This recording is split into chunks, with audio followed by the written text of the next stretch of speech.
Muy bien, ¿cuántos de vosotros estáis aquí por primera vez de este año 2025? 1, 2, 3.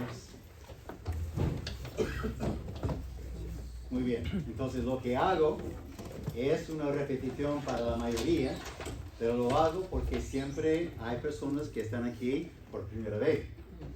Y eso es bueno para ponernos todos al tanto, más o menos, de lo que estamos haciendo aquí en cuanto al estudio de la palabra de Dios. Entonces, ¿cuál es el libro que vamos a estar estudiando? Éxodo. ¿Pero estamos en Éxodo ahorita? ¿Qué estamos viendo?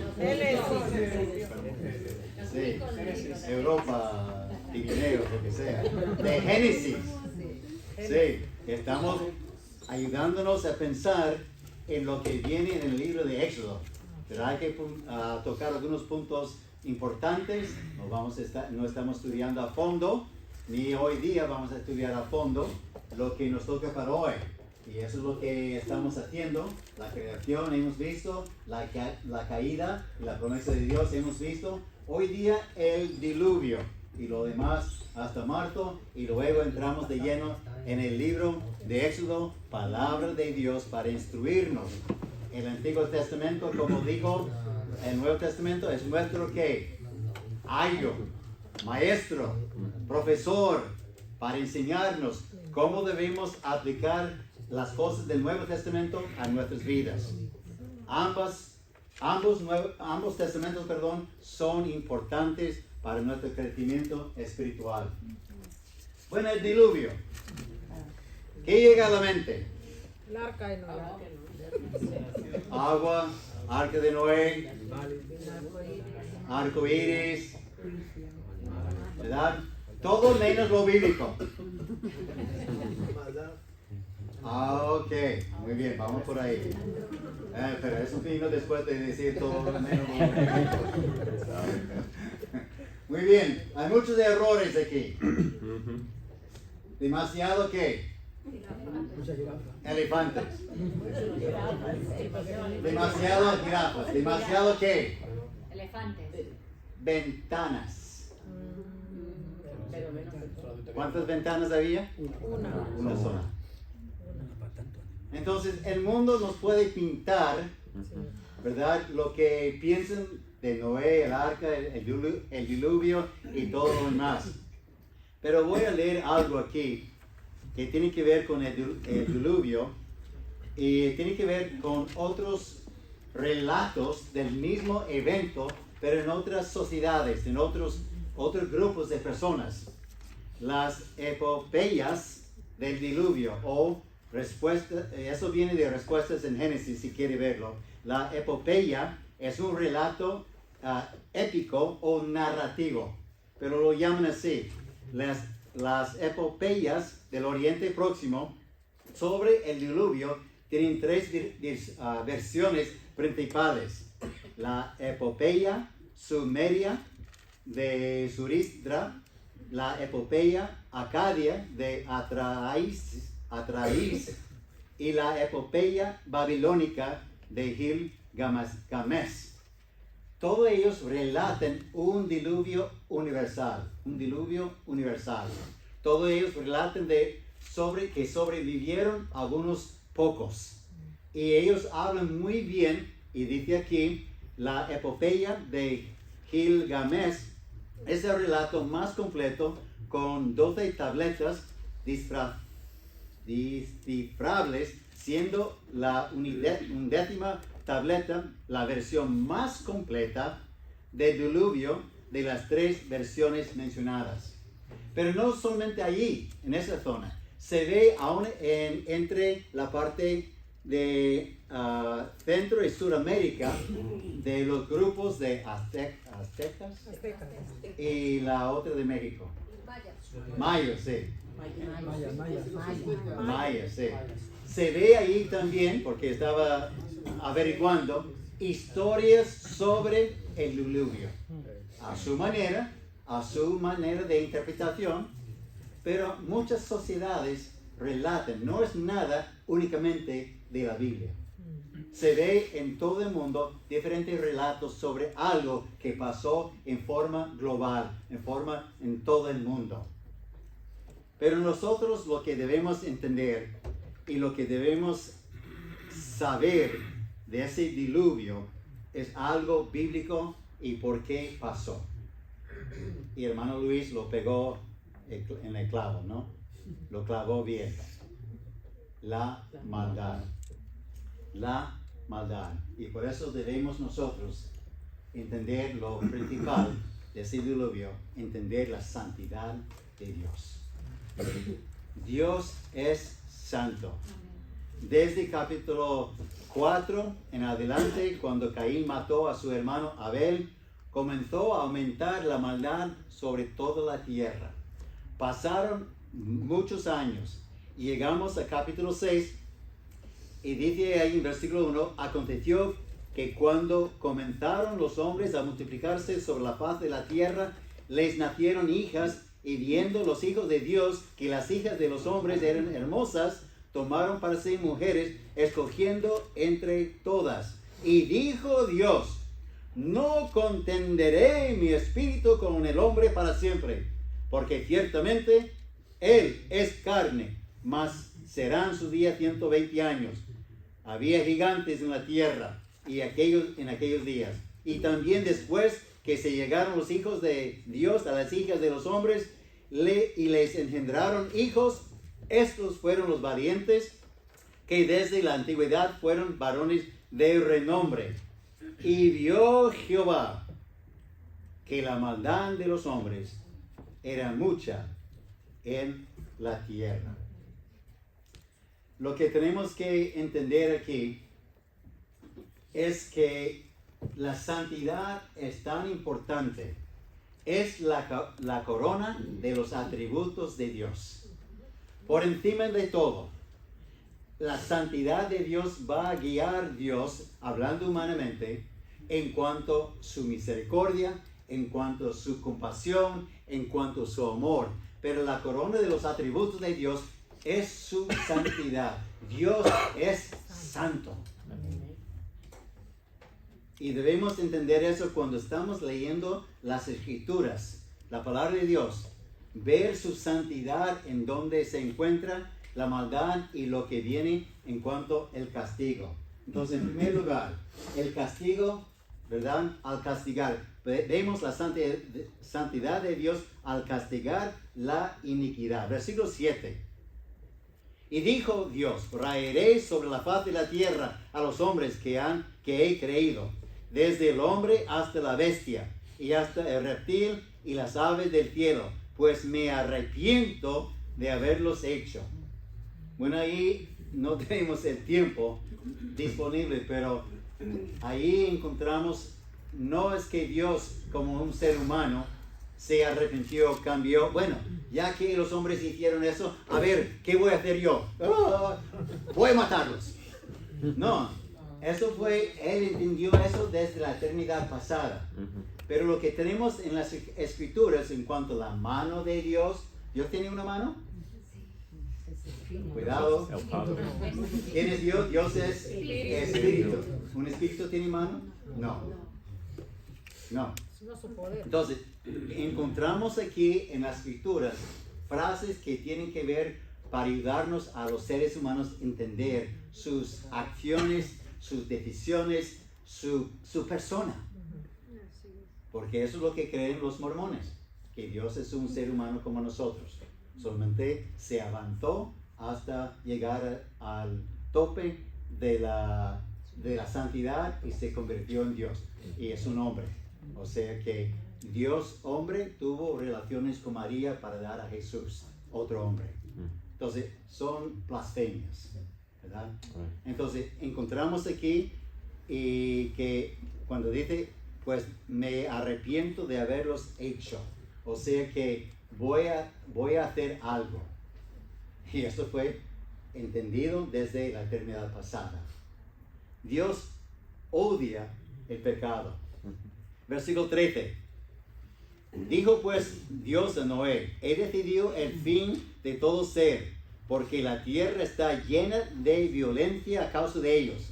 y he aquí que yo los destruiré con la tierra.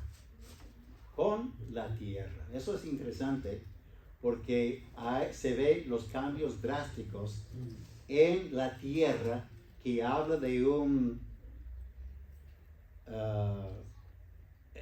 una destrucción enorme. Cuando encontramos restos de los caracoles, que hemos cantado sobre eso, en la cumbre de una montaña, ¿cómo llegaron ahí? Subiendo poco a poco. No, es que el agua cubrió las montañas. Y allí también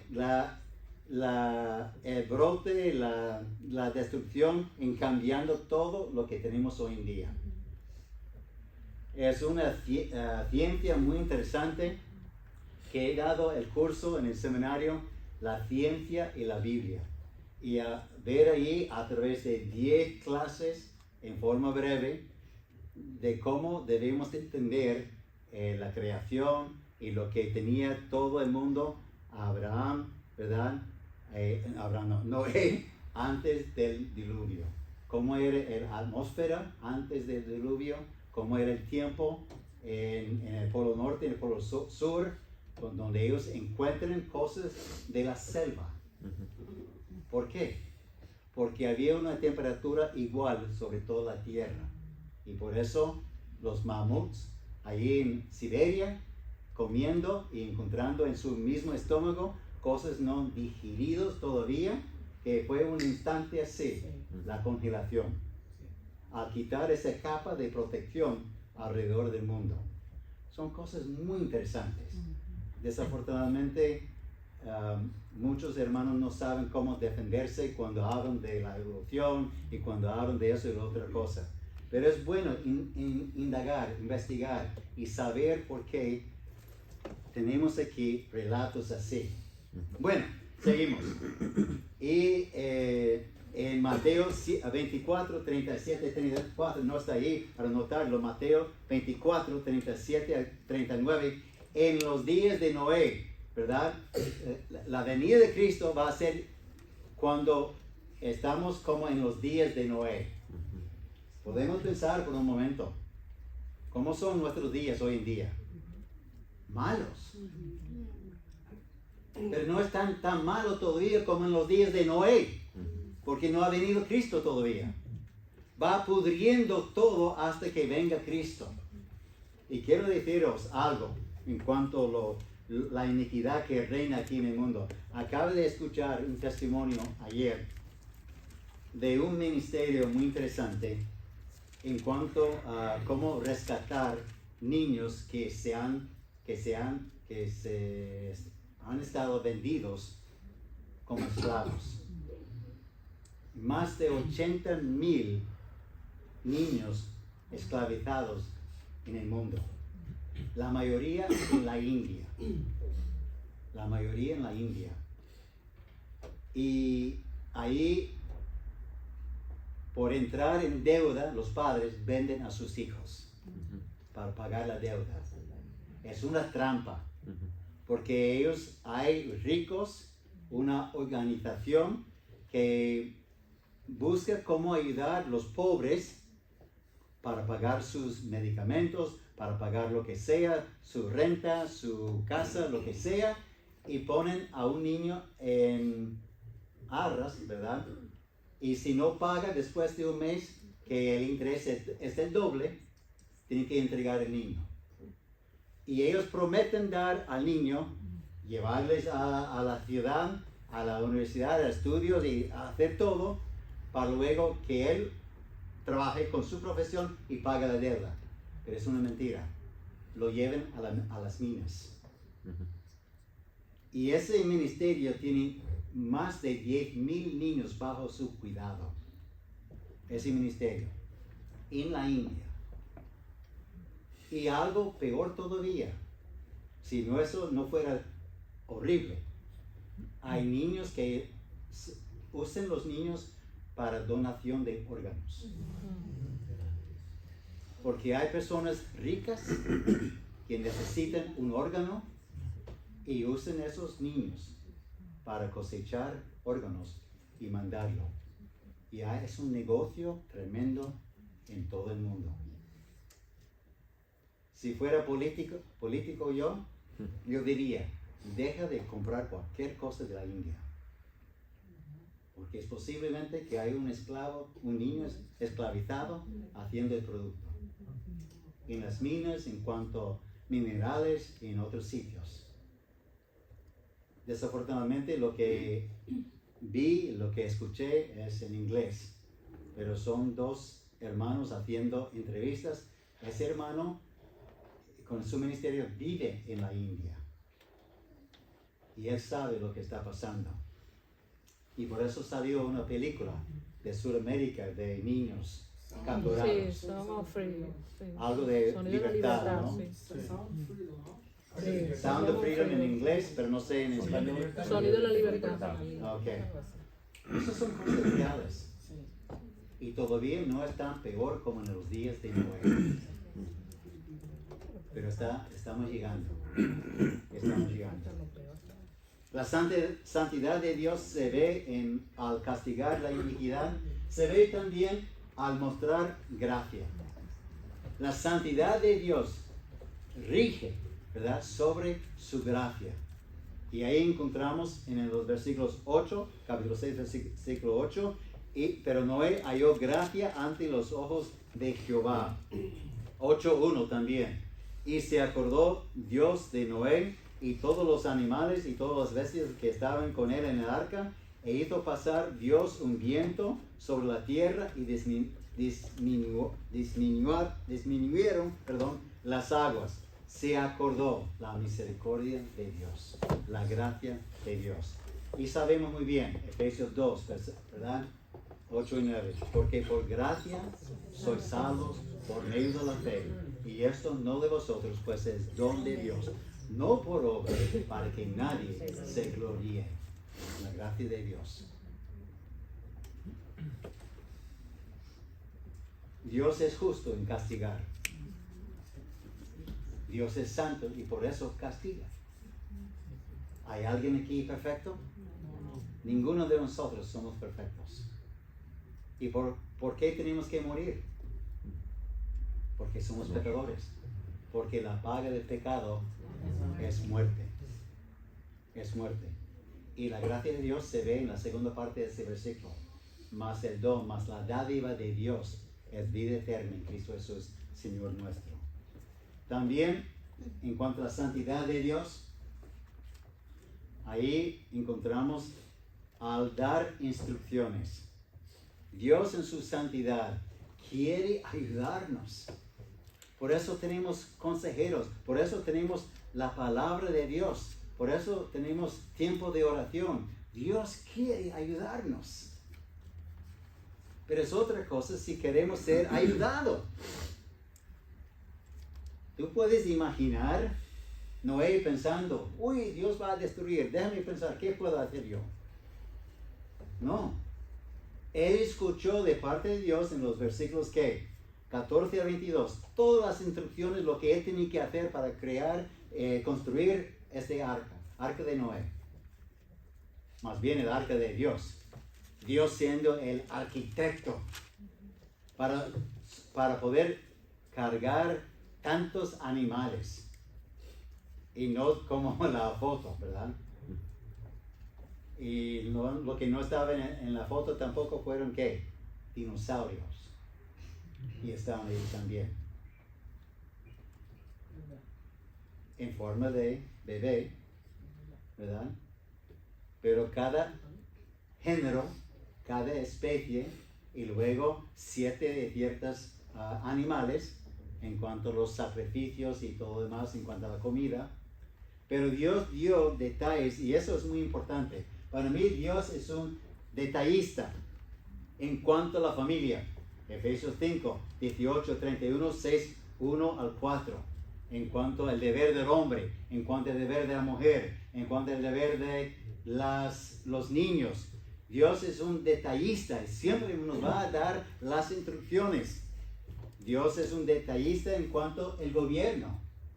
También, Romanos 13, 1 a 6. lo que ellos tienen que hacer con nosotros y lo que nosotros tenemos que hacer con el gobierno. Detalles, instrucciones. Dios es un detallista en cuanto a pastores y diáconos, ¿verdad? Capítulo 1 Timoteo 3, 1 al 3, Tito 1, 5 al 9. Dios da las instrucciones para ayudarnos como iglesia, saber quién debe estar ahí pastoreando, quién debe estar ahí levantando polvo como diáconos, trabajando, colaborando con la obra de Dios. En cuanto a los creyentes, también Dios, un detallista, nos da instrucciones cómo debemos vivir nosotros. Sed santos porque yo soy santo. Cuidado con el mundo. 1 Juan 2, 15 y 16. 1 Pedro 1, 13 y 16. Santidad de Dios es santo porque yo soy santo también. 1 Juan 2, 15 y 16 tiene que ver con el mundo, ¿verdad? Cuidado con la influencia del mundo en tu vida. Dios es un Dios detallista. Cuando pensemos en el diluvio, debemos pensar primeramente en la santidad de Dios. Debe llegar a tu mente un cuadro. Oh, ahí está un desfile y ahí está el arca de Noé. Porque a ellos les encanta poner ahí el arco iris y hablar de otras cosas. ¿Sí? Sí, Dios creó al ser humano con esas influencias, con esos deseos, el arco iris. Y no sé por qué cogieron ellos eso, pero así es el enemigo. El enemigo siempre cogiendo cosas santas de Dios para cambiar su significado y su uso, ¿verdad? En cuanto al hombre, en cuanto a la mujer, en cuanto a símbolos, en cuanto a cualquier cosa. El enemigo es un buen imitador, pero un imitador falso, ¿verdad? Entonces es lo que debemos pensar en cuanto el arca de Noé. Primeramente, la santidad de Dios. Pero también podemos aprender cosas del hombre Noé. Primeramente, lo que hemos visto ya. Versículo 8. Pero Noé halló gracia ante los ojos de Jehová. ¿Porque era mejor que todos? ¿Porque era más santo que todos? Bueno, es posible, pero no sabemos. No dice nada. Es como cuando Dios escogió a la nación de Israel. ¿Merecía Israel ser la nación escogida? No. No tenía nada a su favor. Belén era mejor que cualquier otro pueblo para nacer en El Salvador. No, tú, pequeña entre todos los pueblos de Israel, no tenía nada de valor de ser escogido. Tú y yo. Mira, ese hombre, esa mujer, tengo que tenerle en mi equipo. Voy a escogerle. ¿Verdad? No como los equipos de fútbol o de básquetbol. Hay los cogedores que están... Ojeadores. Estoy escuchando ojeadores. Gracias por apuntar el nombre. Ojeadores que van a los juegos desde muy temprano. Eso tiene talento. Vamos a cogerle y entrenarle mejor. Y paguen precios, ¿verdad? Nada que ver con nosotros, ¿verdad? No voy a usar la palabra que acaba de llegar a mi mente, pero nosotros no merecemos nada como pecadores. Pero a pesar de eso, Dios quiere usarnos. Y por eso nosotros debemos pensar, ya que Dios me escogió, me llamó, hemos sido llamados, ¿verdad? Hemos sido, la palabra en el Nuevo Testamento, elegidos, ¿verdad? Como la nación de Israel. ¿Para qué Dios me eligió? ¿Para qué Dios me llamó? ¿Para qué? Cada uno de nosotros debemos tener la inquietud. ¿Para qué Dios invirtió su Hijo a morir por nosotros, por mí? ¿Por qué Dios me mostró su gracia? Yo soy un ser indigno, un pecador. No merezco la gracia de Dios. Pero Noé halló gracia. Cada uno puede hallar la gracia de Dios por medio de admitir su condición pecaminosa y aceptar al Hijo de Dios. Juan 1:12 y Efesios 2:8-9, lo que hemos dicho ya. Es la gracia de Dios. Es la gracia de Dios que estamos aquí esta mañana. Por tu gracia, tú estás aquí para aprovechar la enseñanza de la palabra de Dios. Y espero que eso sea así. Dios me ha dado fuerza, Dios me ha dado habilidad para estar aquí. Voy a aprovechar esa reunión, su palabra, para mi propio crecimiento espiritual. ¿Qué más de Noé debemos encontrar aquí? Caminó con Dios, versículo 9.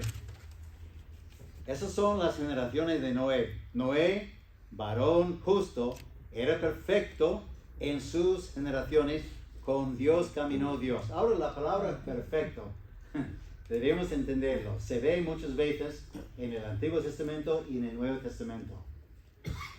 La palabra hebrea y la palabra griega tienen el mismo significado, solamente los traductores pusieron la palabra perfecta. Cuando uno es perfecto, más bien la palabra significa maduro o apto. Maduro o apto. Porque no hay ningún ser perfecto. Pero encontramos aquí, ¿verdad? Era maduro, ¿cuál fue la otra palabra que yo dije?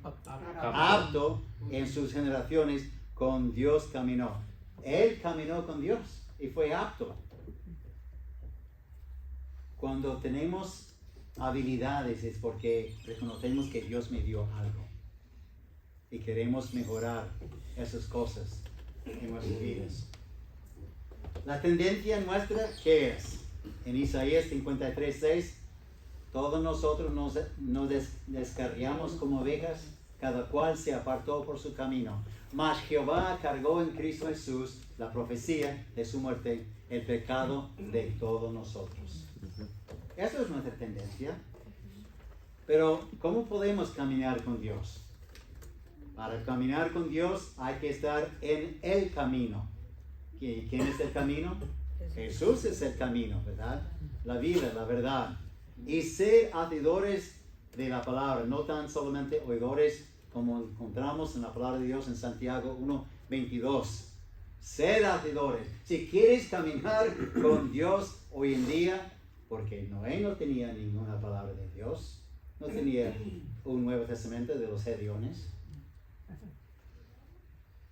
no tenía nada escrito. Tenía lo que Adán y Eva lo había pasado a una y otra generación, hasta Metusalén. Había recibido oralmente, por boca, el testimonio de Dios y lo que Dios quería del ser humano. Pero nosotros, gloria a Dios, tenemos su palabra. Desde Génesis hasta Apocalipsis, tenemos la palabra de Dios para ayudarnos a caminar con Él. Y la caminata, la jornada, ¿verdad?, con Dios es a través de meternos de lleno con la palabra de Dios. Muy importante. Y Dios nos da esa oportunidad de caminar con Él. Y caminar con Él significa confiar en Dios. Proverbios 3:5. Fíate de Jehová de todo tu corazón y no te apoyes en tu propia prudencia. El problema hoy en día es confiar en nosotros mismos. O confiar en la palabra de un supuestamente experto. Nosotros debemos confiar únicamente en Dios. El Salmo 118, 8 y 9, no sé si está ahí, sí. Tiene que ver con la palabra confiar. Es más importante confiar en Dios que confiar en caballos o confiar en ejército. Confiar, confiar, confiar. Y Santiago, lo que he dicho ya, ser oidores, ser hacedores de la palabra. No tan solamente oidores, pero también hacedores de la palabra de Dios. Eso es caminar con Dios. Confiar en Él en cada cosa que nos presenta en la vida. Sean cosas buenas, sean cosas malas. Confiar en Dios, porque Él es ¿qué? Soberano. Él sabe lo que estamos sufriendo, lo que estamos palpando. No entiendo Dios, pero confío en tu mano en mi vida. No entiendo. Podemos admitir eso, porque no sabemos lo que va a pasar mañana. Pero sí podemos confiar en Él, a pesar de todo lo que nos viene en contra. Número 3, de Noé también. Fue obediente a la palabra de Dios. 6:22.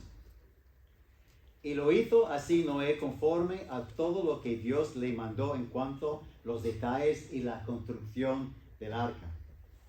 Y 7:5. E hizo Noé conforme a todo lo que le mandó Jehová.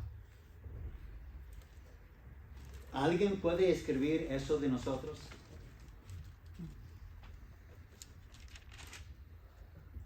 Y Jonathan. Y Axel. Y cualquier. Y fulano de tal, poner ahí tu nombre, hizo todo lo que fue mandado de él por la palabra de Dios. Un testimonio fuerte, ¿no? Muy fuerte. 1 de Pedro 1:14-16. Encontramos, se me olvidó, hay que ir allá. 1:14. 1 de Pedro 1:14-16. Tiene que ver con, sí. Como hijos obedientes, es lo que estamos resaltando aquí, la palabra obediente. Como hijos obedientes, no os conforméis a los deseos que antes teníais, estando en vuestra ignorancia, sino como aquel que os llamó es santo, que sed también vosotros santos. Sed santos, porque yo soy santo. Cristo fue obediente, Filipenses 2:5-8. Fue obediente hasta la muerte y muerte de cruz. Romanos 5:18-19. Cuando un hombre desobedeció, toda la humanidad entró en el pecado, pero un hombre obedeció, el segundo Adán, y a través de él, Jesucristo, tenemos vida eterna por su obediencia. Romanos 6:16-18. Quiero resaltar eso también. ¿No sabéis que si os sometéis a alguien como esclavos para obedecerle, sois esclavos de aquel a quien obedecéis, sea del pecado para muerte, o sea de la obediencia para justicia? Versículo 17.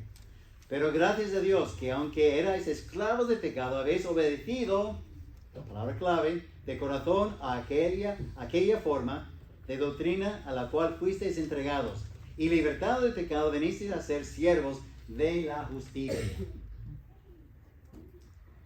Y lo que no está ahí es lo que voy a decir ahorita. Escúcheme muy bien, porque me ha pasado después de más de 50 años en el ministerio, que yo digo algo aquí, y cuando salen por la puerta y bajando por las escaleras, cambian las palabras mías. Y después salen a decir otra cosa. ¿Estáis listos? La obediencia a la palabra de Dios es igual a la fe en la palabra de Dios. Noé mostró su fe al obedecer la palabra de Dios. Cuando tú estás obedeciendo la palabra de Dios, tú estás mostrando tu fe en lo que Dios ha dicho. No es que tenemos que entender la palabra de Dios en su totalidad. Simplemente tenemos que obedecer. Y al obedecer, estamos mostrando fe en la palabra de Dios. Sumamente importante ese paso. Y al pensar en el arca de Noé, lo que debe venir a la mente es la santidad de Dios. Y también la obediencia, la fe de un hombre. Cuando Dios le habló, él dijo, creo. Él dijo, creo, y tuvo fe en mostrándolo por su obediencia. Muy importante eso. Sumamente importante. Algunos 45 minutos más y terminamos. Se despertaron. Muy importante también.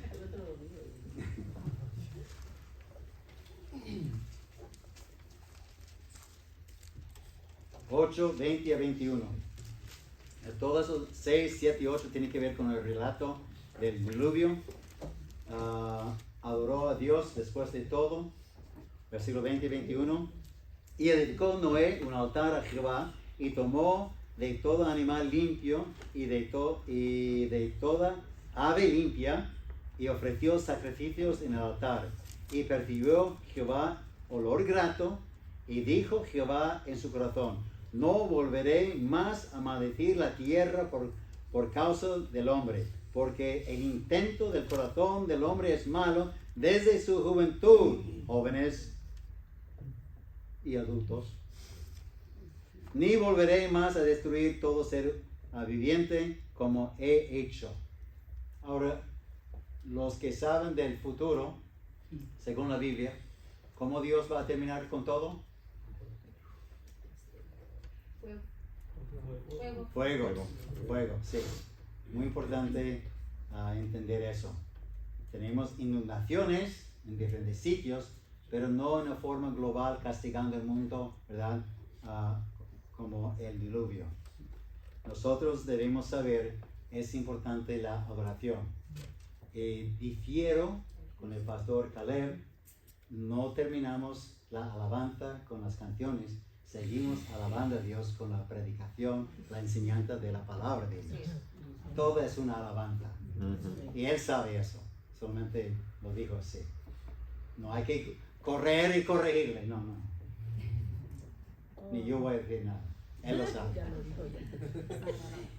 ¿Está aquí? No está. Menos mal. ¿Qué es lo que Dios quiere? Los verdaderos adoradores en Juan capítulo 4. Dios quiere que seamos adoradores verdaderos. Verdaderos adoradores. Y eso significa adorarle en espíritu y en verdad, porque Él es espíritu. Y el último, de Noé. Aunque fue perfecto y halló gracia, siguió siendo pecador. Versículos 20, capítulo 9, versículos 20 y 21, creo que es 8 en vez de 20 y 21. No, 9, sí.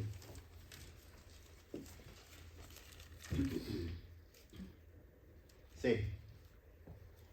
Después comenzó Noé a labrar la tierra y plantó una viña y bebió del vino y se embriagó y estaba descubierto en medio de su tienda.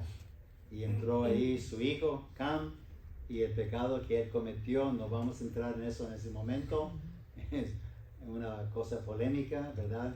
No todo el mundo está de acuerdo qué tipo de pecado que hizo Cam en ese momento, pero vamos a dejarlo así pensando en Noé y el versículo 29. Y fueron los días de Noé 950 años y ¿qué? Murió. ¿Puede ser un ser perfecto culpable de la muerte? Sí, porque todos nosotros somos culpables. Él es un ser humano como nosotros. Simplemente Dios quiso hacer algo a través de él, como Él quiso hacer algo a través de Israel, como Él quiso hacer algo a través de José, a través de María, a través de Pablo, a través de todo. Todos. El plan de Dios.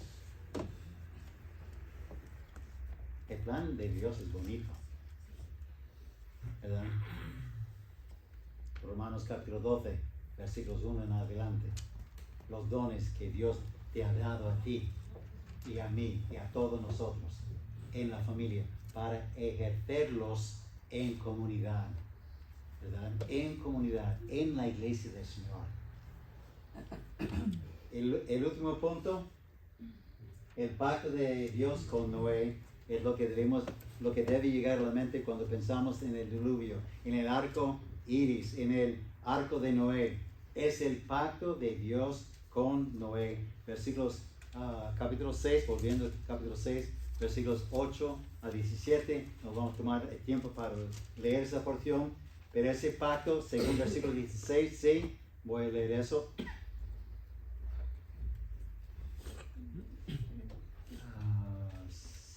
6:16. Me equivoqué. No es 6. Limpia. 18, ¿no? Tampoco.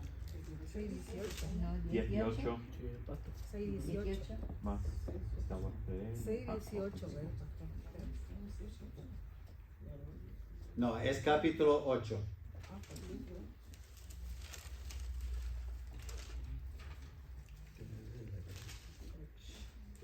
Bueno, tampoco. No, es 6, es de versículo 18. Ok, sí.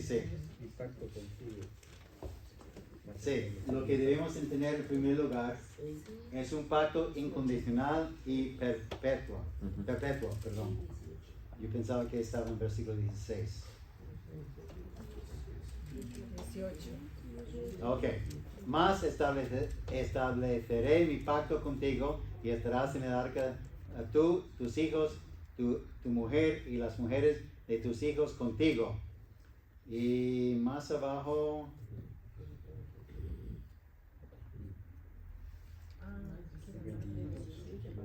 lo siento, lo anoté mal, Quiere hablar del arcoíris, ¿no? pero estoy buscando la palabra perpetuo porque lo dice ahí. Mira, yo creo que es 9-8. Aquí tengo 9-8. Bueno, está ahí y os lo mando después, a menos que Jonathan en su móvil encuentre ahorita. Perpetuo, capítulo en cuanto al arca de Noé. 8:20 8:20. 22. y 22. Ok, gracias. Está en Génesis 9:16 también. Dile 9-8 9:12 puede ser. El 9:16. La palabra perpetuo está ahí. Sí, y dijo Dios, esta es la señal del pacto que yo establezco entre mí y vosotros y todo ser viviente que está con vosotros por siglos perpetuos. Eso es, ¿cuál versículo? 9:12. 9:12. Ok. Y Entonces el es, 9:16. sí, el pacto de es capítulo 9. Sí. Entonces al 6 hay que invertirlo. Y 16 también. El 12 y el 16. ¿Ok?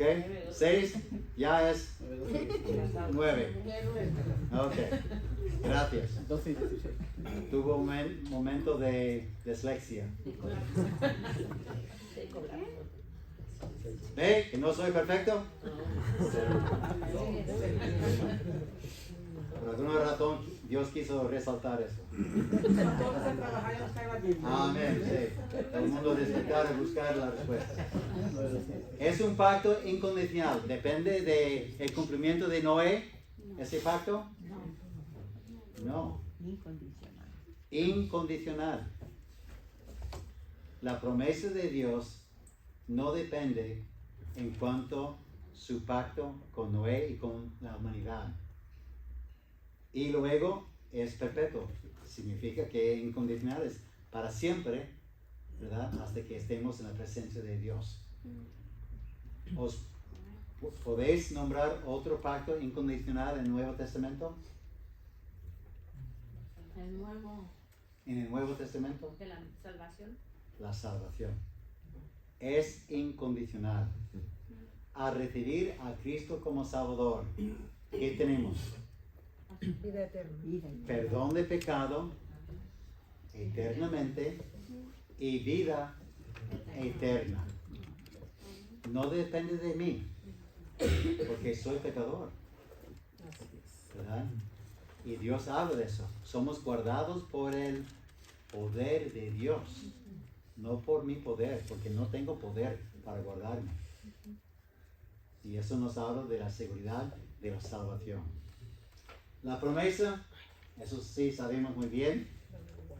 Ahí pondré mi arca, ahí está, versículo 12 también, por siglos perpetuos, lo que dijo Aitor.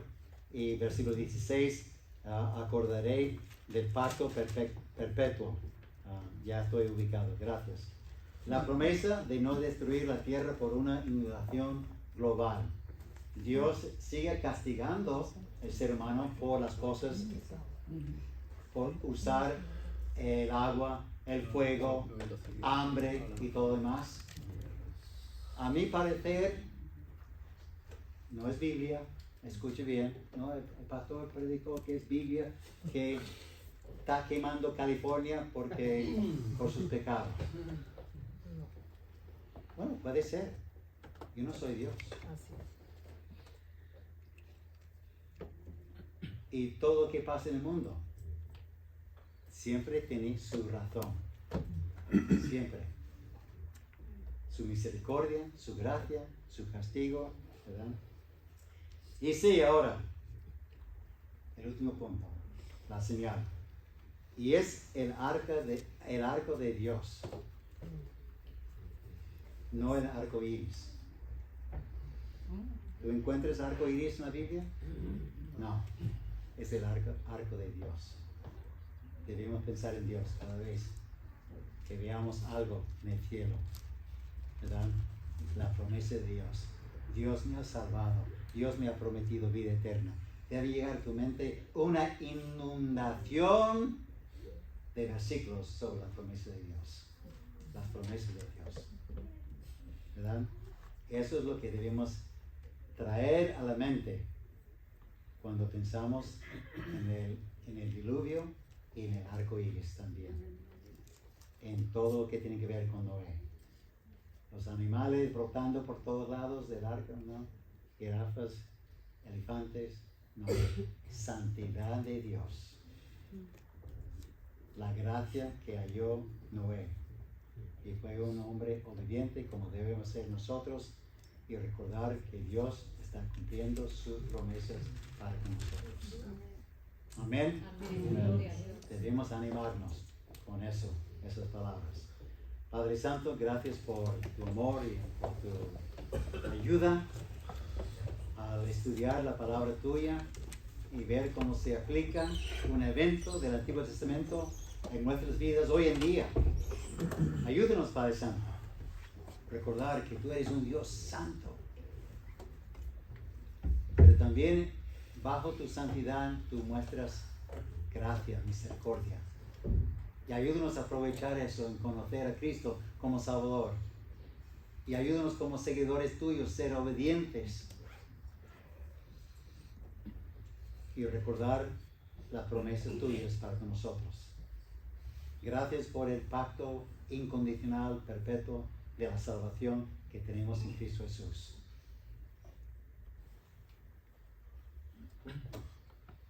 Porque tú nos amas y nos has prometido un Salvador y una salvación eterna. Gracias. En Cristo Jesús oramos. Amén. Amén. Que el Señor bendiga ricamente. Amén.